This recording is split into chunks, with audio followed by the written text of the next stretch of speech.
بسم اللہ الرحمن الرحیم۔ مسئلہ عصمت انبیاء علیہ السلام۔ عصمت انبیاء کا مسئلہ دو چار کی طرح ہے۔ سب سے پہلے ہمیں کچھ چیزیں یاد رکھنی چاہیے۔ ہمارے پاس ایک کلیہ ہوتا ہے، قانون ہوتا ہے، اصول ہوتا ہے، فارمولہ ہوتا ہے۔ اس فارمولے کے خلاف جو بھی چیز آ جائے ہم کہیں گے کہ یہ چیز ہمیں اگرچہ سمجھ میں نہ آ رہی ہو لیکن پھر بھی یہ فارمولہ درست ہے۔ اس چیز سے مراد وہ نہیں جو ہمیں سمجھ میں آ رہا ہے، جو نظر آ رہا ہے۔ مثلا کہ اللہ ایک ہے، جس کے لیے ہمارے پاس دلائل ہیں، عقلی بھی دلائل ہیں۔ قل هو اللہ احد، اللہ اکیلا ہے۔ الہکم الہ واحد، آپ کا اللہ ایک ہے۔ اب اگرچہ کوئی بھی کیوں نہ کہے، حتیٰ کہ قرآن مجید میں واضح طور پر کیوں نہ آ جائے کہ انا انزلناہ فی لیلۃ القدر، کہ ہم نے نازل کیا ہے۔ خدا ایک مرتبہ، ہماری عقل کہتی ہے کہ ایک ہے، خدا کہہ رہا ہے کہ ایک ہے، خدا ایک ہے، دنیا کو بنانے والا ایک ہے۔ اب اگرچہ قرآن مجید میں دوسرے مقامات پہ آ رہا ہے کہ ہم نے نازل کیا ہے، تو اس ہم سے مراد بھی وہ ایک ہوگا، زیادہ نہیں ہوں گے۔ یا اسی طرح اگر دوسرے مقامات پر آ جاتا ہے کہ الہ فی السماء و الہ فی الارض، کہ آسمان میں الہ ہے اور زمین میں الہ ہے، تو ہم کہیں گے کہ جو زمین اور آسمان میں ذکر الگ الگ کیا گیا ہے لیکن اللہ ایک ہی ہے، مالک ایک ہی ہے، خالق ایک ہی ہے، وہی اللہ یہاں پر مراد ہے۔ یہاں پر کسی دو معاذ اللہ کی طرف، خداؤں کی طرف اشارہ نہیں ہے کہ کہا جائے کہ بھئی ایک اللہ زمین کا جو نظام چلا رہا ہے اور آسمانوں کا نظام چلانے والا کوئی الگ ہے، کوئی الگ ذات، کوئی الگ شخصیت ہے۔ یا اسی طرح کوئی آ کر کہے کہ بھائی بسم اللہ الرحمن الرحیم، یہ دیکھیں رحمان اللہ کی صفت ہے، اللہ کے نام سے شروع کرتا ہوں، وہ اللہ جو رحمان ہے، جو رحیم ہے۔ یعنی یہاں سے معلوم ہوا کہ رحمان کیا ہے، صفت ہے۔ اب دوسری جگہ پر خداوند عظیم فرما رہا ہے کہ الرحمن علی العرش استویٰ، رحمان عرش پر مستوی ہوا۔ لہٰذا اگر یہاں پر خدا مراد نہیں ہو سکتا، کیوں نہیں ہو سکتا؟ کیونکہ وہاں پر خدا کی صفت آئی ہے رحمان، یہاں پر نام آیا ہے۔ لہذا جب نام آیا ہے تو یہ کوئی اور خدا ہے جو عرش پر مستوی ہے، جو عرش پر متمکن ہے، جس نے فسجدوا للرحمن، رحمان کو جس کو سجدہ کرنا ہے وہی کوئی اور ہے، اس دنیا کا بنانے والا کوئی اور ہے۔ تو یہ ان کی بات قابل قبول نہیں ہوگی۔ ہم کہیں گے کہ اس رحمان سے بھی وہی مراد ہے، وہ اللہ مراد ہے جس کی بسم اللہ الرحمن الرحیم میں رحمان صفت واقع ہوئی ہے۔ کیوں؟ کیونکہ ہمارے پاس کلیہ ہے، فارمولہ ہے کہ اللہ ایک ہے، دنیا کو بنانے والا ایک ہے، رازق ایک ہے، مالک ایک ہے، خالق ایک ہے، سجدہ فقط اسی کو کرنا ہے۔ اس کلیہ کے خلاف جو بھی چیز آ جائے، چاہے انا انزلناہ فی لیلۃ القدر کیوں نہ آ جائے، چاہے الہ فی السماء و الہ فی الارض کیوں نہ آ جائے، چاہے الرحمن علی العرش استویٰ کیوں نہ آ جائے، تو بھی اس سے مراد کیا ہے؟ وہی اللہ ہے جس نے کائنات بنائی ہے۔ اسی طرح عصمت انبیاء کے مورد میں بے عین ہی یہ بات جاری ہوگی۔ ہم آپ سے پوچھتے ہیں کہ بھائی جو نبی ہیں ان میں اچھی صفات ہونی چاہیے یا بری، صاحب کمال ہو یا نہ ہو، اخلاقی لحاظ سے برتر ہو، اعلیٰ ہو یا نہ ہو؟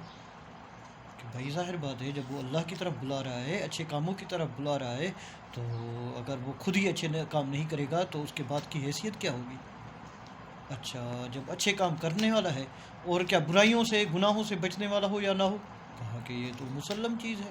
اب کسی بچے سے پوچھیں کہ بھائی یہ ایسا بندہ ہے جو برائیوں سے روکتا ہے، برے کاموں سے روکتا ہے، اچھی باتوں کی طرف دعوت دیتا ہے، تو ہر چھوٹے سا بچہ کہے گا کہ ایک جاہل سے جاہل ترین انسان بھی کہے گا کہ بھائی جو اچھائیوں کی طرف بلا رہا ہے، برائیوں سے منع کر رہا ہے، سب سے پہلے خود اسے اچھا ہونا چاہیے، اسے برائیوں سے پاک ہونا چاہیے، وگرنہ اس کی بات کی کوئی بھی حیثیت نہیں رہے گی۔ یہ ایک فطری قانون ہے، یہ ایک عقلی قانون ہے۔ اب اس کے خلاف چاہے جو بھی آ جائے، کسی عالم کا قول، حتیٰ کہ فرمان معصوم، حتیٰ کہ نص صریح کیوں نہ آ جائے، پھر بھی ہم کہیں گے کہ اس سے مراد یہ نہیں۔ اچھا ابھی بات واضح نہیں، تھوڑا سا آگے چلے۔ قرآن مجید کی واضح آیات ہیں یا نہیں؟ کل شیء فان ویبقا وجہ ربک ذی الجلال والاکرام، تمہارے رب کا چہرہ باقی رہے گا۔ تو خدا کا چہرہ ہے، ید اللہ فوق ایدیہم یوم یکشف عن ساق، خدا کہہ رہا ہے کہ جب پنڈلی سے کپڑا اٹھایا جائے گا، جا ربک والملائکۃ، تمہارا رب اور ملائکہ آئیں گے۔ تو آپ پوچھ لیں کسی سے کہ کیا خدا جسم رکھتا ہے؟ کہ آنا اور جانا کس کے لیے ہوتا ہے؟ چہرہ کس کا ہوتا ہے؟ ہاتھ کس کا ہوتا ہے؟ پنڈلی کس کی ہوتی ہے؟ جسم کی۔ خدا جسم رکھتا ہے؟ نہیں رکھتا۔ پھر آپ کیوں نہیں مانتے کہ خدا وند عظیم جسم رکھتا ہے؟ کہہ رہے ہیں کہ نہیں، اگرچہ واضح آیات موجود ہیں، نص صریح ہے کہ خدا کہہ رہا ہے کہ میرا چہرہ ہے، ہم کہہ رہے ہیں کہ چہرہ نہیں ہے۔ خدا کہہ رہا ہے کہ میرا ہاتھ ہے، ہم کہہ رہے ہیں کہ ہاتھ نہیں ہے۔ خدا کہہ رہا ہے کہ میری پنڈلی ہے، ہم کہہ رہے ہیں کہ خدا کی پنڈلی نہیں ہے۔ کیوں نہیں ماننے کو تیار؟ کیوں کہ اس سے خدا کی محتاجی لازم آتی ہے، عیب لازم آتا ہے، نقص لازم آتا ہے، اور خداوند عظیم ہر قسم کے نقص سے پاک ہے۔ یہاں سے کلیہ نہیں مل جاتا؟ بے نہیں اسی قاعدے کو عصمت انبیاء پر لے کر آئے، انبیاء علیہ السلام کی طرف لے کر آئے کہ بھائی جس طرح نقص ہونا، عیب ہونا خداوند عظیم کے لیے محال ہے، اگرچہ واضح آیات کیوں نہ ہوں، ہم کہیں گے کہ ظاہر ہم کے طور پر یہ نظر آ رہا ہے لیکن حقیقت میں یہ نہیں ہے۔ اسی طرح انبیاء علیہ السلام کا معاملہ ہے کہ انبیاء اگرچہ ہمیں سمجھ میں آ رہا ہے کہ گناہ گار ہیں، گناہ کرتے ہیں، عصا آدم ربہ ہے، یا حضرت موسیٰ نے قتل کیا ہے، یا لیغفر ما تقدم من ذنبک وما تأخر، یہ ساری چیزیں ہونے کے باوجود ہم کہتے ہیں کہ ظاہر نظر آ رہا ہے کہ آدم نے عصیان کیا، ہم کہیں گے کہ آدم جب نمائندہ ہے، خدا کا ہے، خدا خود ہی عصیان کرے گا، خود ہی نافرمانی کرے گا، تو کیا دوسروں کو گناہوں سے بچا سکتا ہے؟ ہدایت کر سکتا ہے؟ نہیں کر سکتا۔ عیب لازم آتا ہے، نقص لازم آتا ہے۔ کیوں؟ اس کے لیے ہمارے پاس ایک فارمولہ ہے، اور وہ فارمولہ ایک عقل ہے، دوسرا قرآنی فارمولہ ہے۔ وہ کیا؟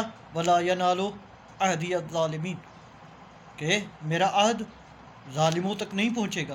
ظالم کون ہوتا ہے؟ ہر قسم کا گناہ کرنے والا، جو بھی گنہگار ہے وہ ظالم ہے۔ کیوں کہ اپنی حدود سے خارج ہو رہا ہے۔